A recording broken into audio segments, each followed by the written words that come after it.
de vous accueillir dans notre petit village, si cher à nos cœurs, pour inaugurer notre four à pain restauré.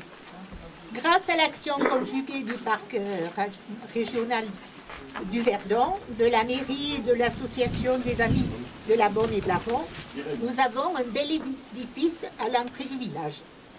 Ce chantier a été l'occasion de belles rencontres entre les bénévoles, les organisateurs, les habitants qui ont participé à ces journées. Nous sommes contents que le parc nous ait choisis. À vous tous qui nous avez aidés, j'adresse tous nos remerciements. Merci à Monsieur le maire et son conseil, au parc du Verdon, à Monsieur le vice-président, Monsieur Corbier, Monsieur Berton, le formateur, qui nous a initiés aux techniques de l'enduit au plâtre, à Marjorie, qui a été avec Amandine qui a organisé toute l'opération, mais aussi gâcher du plâtre, porter des tuiles, etc. À Thierry Lafont pour la magnifique porte du four, à tous les bénévoles qui sont parfois venus de loin, donner de leur force et de leur temps pour préparer notre patrimoine. À Mémé et Gaston qui ont prêté un appartement, à Karine et Ralph qui ont fourni l'électricité nécessaire au chantier, à Lucette et Alain qui ont cuisiné pour nourrir les troupes, à Gisèle et Robert qui ont participé largement à cette restauration. Enfin, je n'oublierai pas de remercier chaleureusement Jean-Luc pour la confection du pain et Alain et Simon qui ont allumé le four toute la semaine. Bonne journée et bon apéro. La formation du four de Blaron a été réalisée dans le cadre d'un chantier école participatif en partenariat avec le parc du Verdon et l'association des Amis de la Beaume et de Blaron. L'association était venue en 2013 solliciter la commune pour restaurer le four de Blaron. En 2014, la commune et l'association ont candidaté ensemble à l'appel à projet du parc du Verdon pour les chantiers participatifs.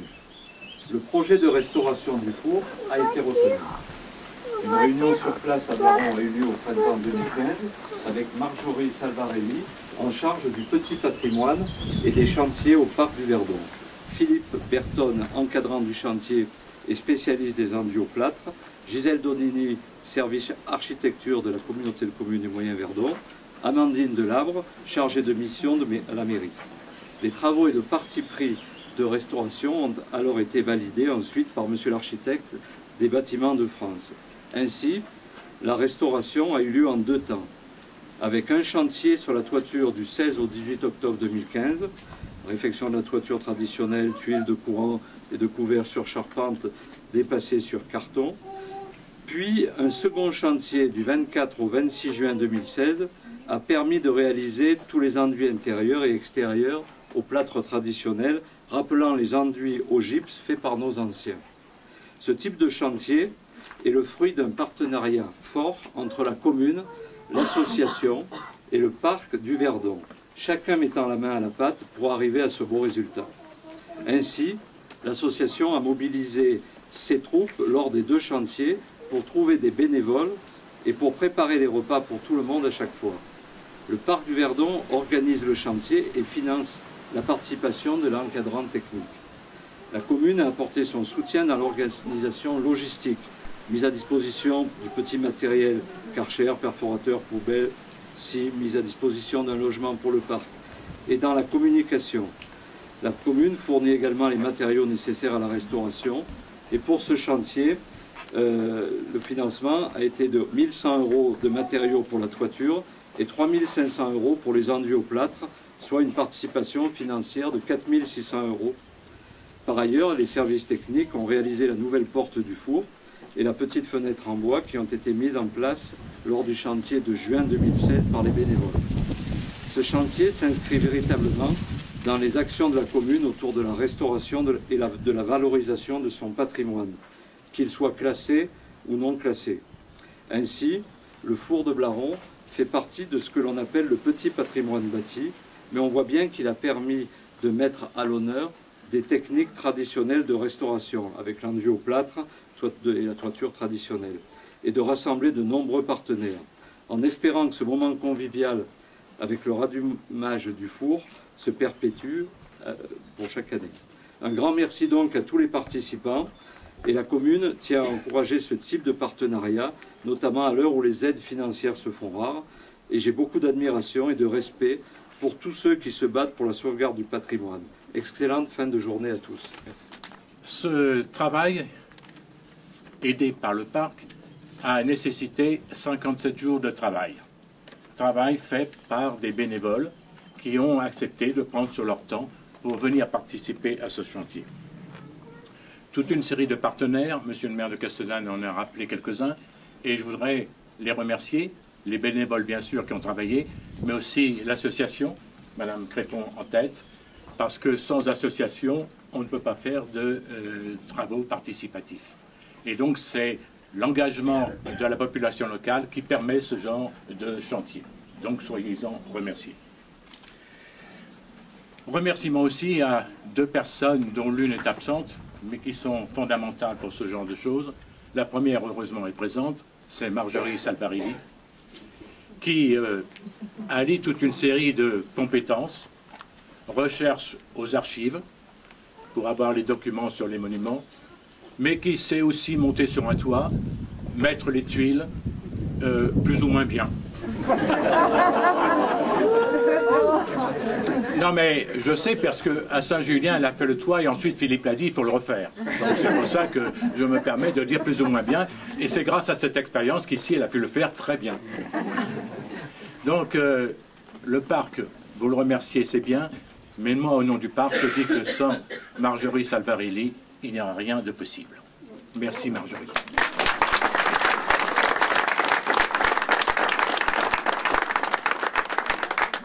L'autre absent, c'est Philippe Bertode, qui vient de l'école d'architecture d'Avignon, qui est un technicien hors pair, mais aussi un excellent pédagogue. C'est-à-dire qu'en même temps qu'il fait les choses, il explique à tous ceux qui sont là pourquoi cela, comment ça se fait, etc. Donc, c'est un chantier où tout le monde participe, où on apprend des choses, avec des résultats qui sont merveilleux, comme celui que j'ai derrière moi. Alors, pourquoi un four ? Objet banal. Le four, c'est quelque chose d'important. C'est une conquête de la Révolution française. Avant, les fours étaient tenus par les seigneurs, et il fallait payer un droit pour se faire son pain, le base de l'alimentation. Donc, la Révolution française a permis aux communautés villageoises d'avoir leur four. Et c'est autour de ce four, qui faisait le pain pour tous, que se greffait la communauté villageoise, que se greffait la vie du village. Donc le four est un élément symbolique important pour la vie d'un village, et restaurer un four, c'est en quelque sorte redonner vie à un village. D'où le choix de ce monument qui, pour nous, parc, était très symbolique d'un certain nombre de choses, de valeurs auxquelles nous tenons. Donc, j'oublierai pas aussi dans mes remerciements de parler de la région qui, à l'époque, a donné une subvention et qui a permis de boucler le budget de cette réalisation. Donc voilà, j'espère que toute cette œuvre qui a rendu solidaires les uns et les autres, maintenant va vivre et va faire la fierté de la commune de Castellane et de Blaron par conséquence. Merci à tous. C'est aujourd'hui un grand jour pour Blaron. Il y a peu de jours où il y a autant de monde. Non mais c'est vrai, et en même temps je crois que pour ceux qui n'y sont pas encore venus et qui le découvrent un village magnifique. C'est difficile de venir à Blaron, mais quand on y est bien. Et j'en parlais avec la famille Repon, bien entendu, hein, les familles Colomb, ce sont les familles du village, et puis les nouveaux arrivants. C'est important d'avoir le souci de son patrimoine. Ce petit patrimoine, je dirais, qui ne revêt pas un caractère à être recensé sur les revues, sur les monuments historiques, mais c'est un patrimoine important. Comme tu l'as dit très justement, un four, c'est la vie du village. C'est vrai que ça nous rappelle que ces villages étaient peuplés. Il y avait beaucoup de monde à un moment donné. Bon, les choses ont évolué, bien entendu, mais sans four sans pain, on ne vit pas. Et donc, moi j'ai l'expérience lorsque j'étais maire de Péroul, une toute petite commune hein, où il y avait beaucoup de hameaux. J'ai restauré 5 fours comme celui-ci. Je veux dire, chaque village, chaque hameau avait son four, ou ses 2 fours, avec un four pour le haut du village, un four pour le bas du village. Donc, si vous voulez, c'est emblématique. Je voudrais aussi féliciter Jean-Pierre, qui a eu, qui a pris la main et qui a fait en sorte que ce four se refasse, avec, je dirais, une procédure un peu atypique. Castellane, aujourd'hui, a quand même un patrimoine important, avec tous ces hameaux, toutes ces chapelles, etc. Mais, au fil du temps, on s'aperçoit qu'on peut faire des choses. Moi, j'ai été maire pendant un mandat, on a fait des choses. Jean-Pierre a repris le relais. On voit qu'il poursuit les actions. Moi, j'ai un souvenir sur le patrimoine, la réflexion de Saint-Victor, bien entendu, hein, où on a mis beaucoup d'argent. Mais aussi, ce patrimoine valorise le territoire. Le territoire, et pas que de Castellane, du secteur. Nous avons une grosse population touristique en ce moment, et donc il faut que ces gens-là y trouvent de l'attrait pour y venir. Donc c'est dernièrement aussi l'édition d'un film sur le Verdon, extrêmement sympathique, qu'on peut voir à Gréoux, qui sera rediffusé très prochainement. Et donc quand on voit ce film, on découvre les gorges du Verdon, et aussi, je dirais presque c'est secret. Parce que pas tout le monde est capable d'aller faire le sentier Martel, pas tout le monde est capable d'aller faire un tour de canoë au fond de Verdon pour le découvrir. Donc, si vous voulez, toutes ces initiatives prises par la municipalité, avec les collaborateurs, alors quand je dis la municipalité, c'est y compris les élus, les adjoints, les conseillers municipaux, mais aussi les collaborateurs. Bon, j'en reparle encore une fois d'Amandine, parce que ce sont des gens de très grandes compétences. Et moi, j'ai eu l'occasion de travailler avec elle lorsque j'étais maire ici. Je sais ses qualités. Donc, beaucoup de projets. Pour pouvoir avancer, il faut faire des projets. Il ne s'agit pas de se lamenter en disant il n'y a plus d'argent, etc. On fait des projets, de beaux projets, et si on veut les mettre en œuvre, c'est sûr qu'il ne faut pas tout vouloir d'un coup. Il faut savoir prioriser. Et puis défendre le mener à bout. Et quand on a réalisé, on dit on a été capable de, et donc on repropose des projets de manière à pouvoir faire en sorte que dans ces communes, eh bien, ils fassent bon vivre et que notre patrimoine soit maintenu. Donc merci au parc, parce que le parc aussi, avec ses techniciens, apporte aussi un certain nombre d'éléments extrêmement intéressants, notamment sur, je dirais, l'environnement, sur le patrimoine, sur beaucoup de sujets, hein, puisque le parc du Verdon a une bonne équipe de techniciens.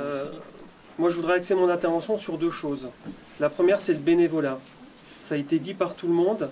Effectivement, pour mener à bien un projet, oui, il faut de l'argent.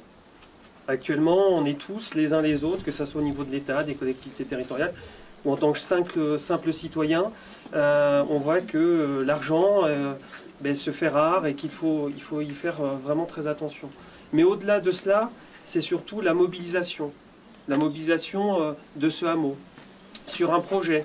Il y en a d'autres qui ont été menés, notamment j'ai participé à la rénovation et l'inauguration des jardins de la Tour, mais aussi dans d'autres villages, à des fours ou à d'autres types des chapelles. Enfin, tout le patrimoine qui est important et qui permet de valoriser ce patrimoine qui a peut-être été oublié, et en le remettant en valeur, en le rénovant, ça permet d'avoir un nouvel attrait, certes pour les touristes également, j'y reviendrai, mais aussi pour les habitants de Castellane et des alentours.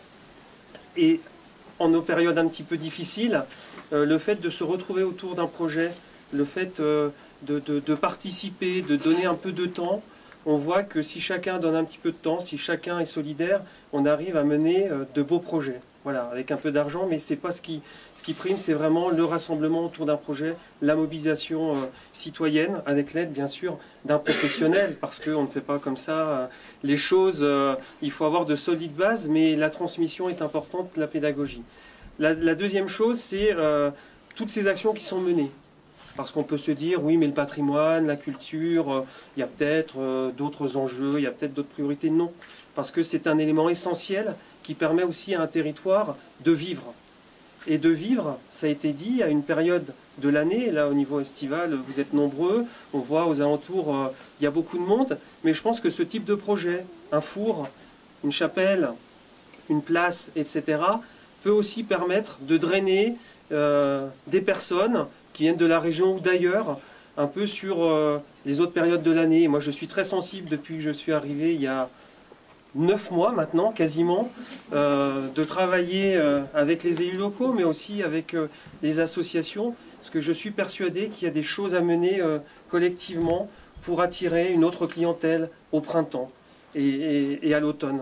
C'est important effectivement l'été avec un certain nombre de charmes, d'activités, mais je pense qu'aussi un territoire comme ça sur quelques mois ne peut pas s'épanouir, ne peut pas vivre à long terme, et le fait de travailler sur ce type de projet, ça permet ensuite avec effectivement le parc naturel régional du Verdon, mais aussi avec les communes, avec les intercommunalités, à travailler tous ensemble avec l'État pour essayer de diversifier, de faire des parcours sur le patrimoine bâti, sur le patrimoine qui peut être religieux, sur le patrimoine aussi avec les fours ou un certain nombre d'activités d'antan que l'on restaure. Et pour moi, c'est quelque chose d'essentiel. Donc je suis très heureux, même si l'État n'a pas participé financièrement à ce projet. Alors peut-être, effectivement, il y a cette fois-ci, mais il y a eu l'intervention de l'architecte des Bâtiments de France qui a validé le projet, donc c'est déjà une bonne chose. Et je souhaitais donc vous souhaiter une très très bonne journée, avec un soleil magnifique, avec un point de vue qu'il est tout aussi, et puis surtout un four qui, je l'espère, pourra fonctionner le plus souvent possible, même si on se rend compte que c'est un vrai métier pour avoir une température comme il faut et faire du bon pain. Allez, c'est bon. Bonjour. Michel Favre, je suis originaire de Saint-Just, donc je suis président d'une association qui travaille sur la restauration du patrimoine, entre autres, et je suis venu participer à un jour de travail en tant que bénévole à Blaron, parce que la commune d'où je viens est bien connue dans les Basses-Alpes pour être une grande productrice de plâtre. Donc nous avons des carrières de gypse. Le gypse était cuit et on le transformait en poudre après sa cuisson. C'était ça le plâtre qu'on exportait. Et après on le réutilisait aussi bien en enduit extérieur, comme ici, qu'en enduit intérieur. On en faisait aussi les planchers, les murs. Le plâtre était utilisé parce qu'on n'avait pas de chaux. Et le plâtre, c'est un matériel recyclable. Là, c'est déjà un mur qui est devenu du gypse, puisqu'il a perdu son eau. L'eau de gâchage est perdue.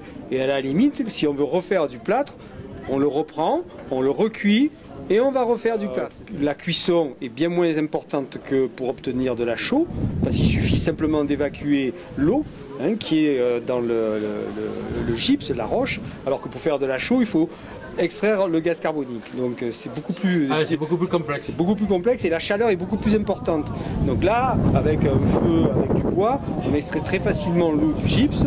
Et lorsqu'il est cuit, on le passe, soit on le bat, comme on le faisait à Saint-Just avant qu'il y ait les premiers moulins, soit on le passe dans un moulin à sang, tourné par un âne ou une mule. Et quand il est broyé, on peut l'ensacher et le vendre. Et à Saint-Just, on le vendait. Et donc c'était ce qu'on appelle un plâtre paysan, c'est un plâtre dans lequel il y a de l'argile, qui n'est pas le plâtre blanc parisien ou même d'Aix-en-Provence, c'est un plâtre paysan avec de l'argile qui fait qu'il est très dur. Lorsqu'il durcit, ça durcit. Et après, on peut l'utiliser donc comme enduit ou pour faire... Et là, c'est la couleur naturelle, bien sûr. Alors ça, c'est une couleur, ça dépend. Ça dépend des veines. À Saint-Just, par exemple, c'est un plâtre très rose. On parle toujours du plâtre rose de Saint-Just, parce que le gypse avait une couleur saumon. Mais on peut en trouver du blanc, très blanc, comme à Aix-en-Provence ou dans le bassin parisien, ou même gris. Il peut être coloré de plusieurs types d'oxydes. Voilà. Et mais tous ces matériaux traditionnels, que ce soit le plâtre paysan ou la chaux naturelle, on est en train de revenir à tous ces matériaux qui laissent respirer les murs, alors que le ciment a tendance à garder l'humidité à l'intérieur des murs. À bloquer, tandis que là, les murs respirent. Voilà, les murs respirent. Donc c'est tous ces matériaux traditionnels qu'on redécouvre à travers ces chantiers participatifs avec des techniciens électricien, Philippe Berton, qui a encadré, on en a parlé, hein, qui a encadré ce stage et qui est un spécialiste du plâtre, maintenant internationalement connu. La différence entre la chaux et le plâtre comme ça, c'est quoi? C'est pas les mêmes. La différence, c'est déjà le matériau de base, le gypse. Hein, c'est un matériau qui a été créé au niveau géologique, un peu comme le sel, hein, dans des lagunes au secondaire par évaporation. Alors que la chaux, on prend de la pierre calcaire, hein, c'est pas du tout le même matériau, hein, au départ, et après la cuisson est complètement différente, donc on a besoin de beaucoup plus de chaleur pour effectivement avoir de la chaux. À Saint-Just, on n'avait pas de four à chaux, et comme on avait profusion de gypse, on faisait tout avec le plâtre, et on l'exportait à Riez, on l'exportait même jusqu'à Oraison par exemple. Et ici vous aviez Castellane, bon, il y avait Digne aussi, hein, où il y avait des grosses exploitations. À Saint-Just où on avait des moulins, parce qu'on était déjà arrivé à une utilisation presque industrielle, c'était plus de l'artisanat.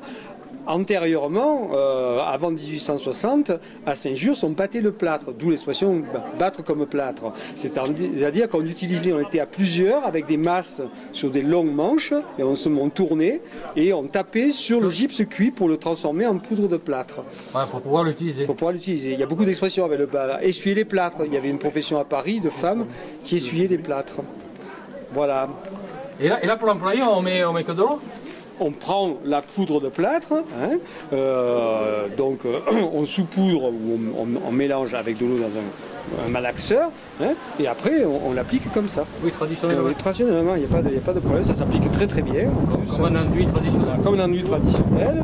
Après on le gratte si on veut à la fin, où on fait ressortir les petits grains, quoi. Les petits grains, parce que souvent dans le plâtre paysan, vous n'avez pas la finesse de grains d'un plâtre industriel, donc vous avez des granulométries différentes que vous ressortez quand on gratte. Là, ça a été travaillé avec la Berthelet. Voilà. Il y en a qui le lavent, c'est autre chose. On peut le laver aussi. Comme à l'éponge, comme oui, la maçonnerie. Oui. Une fois qu'il a un peu durci. C'est pas le même rendu après, quand on le lave ou quand on le gratte. Ça, celui-là, il a été gratté à la Berthelet. Et là, on fait ressortir les morceaux de gypse. Tous les morceaux noirs, voilà. qui sont du charbon qui reste de la cuisson.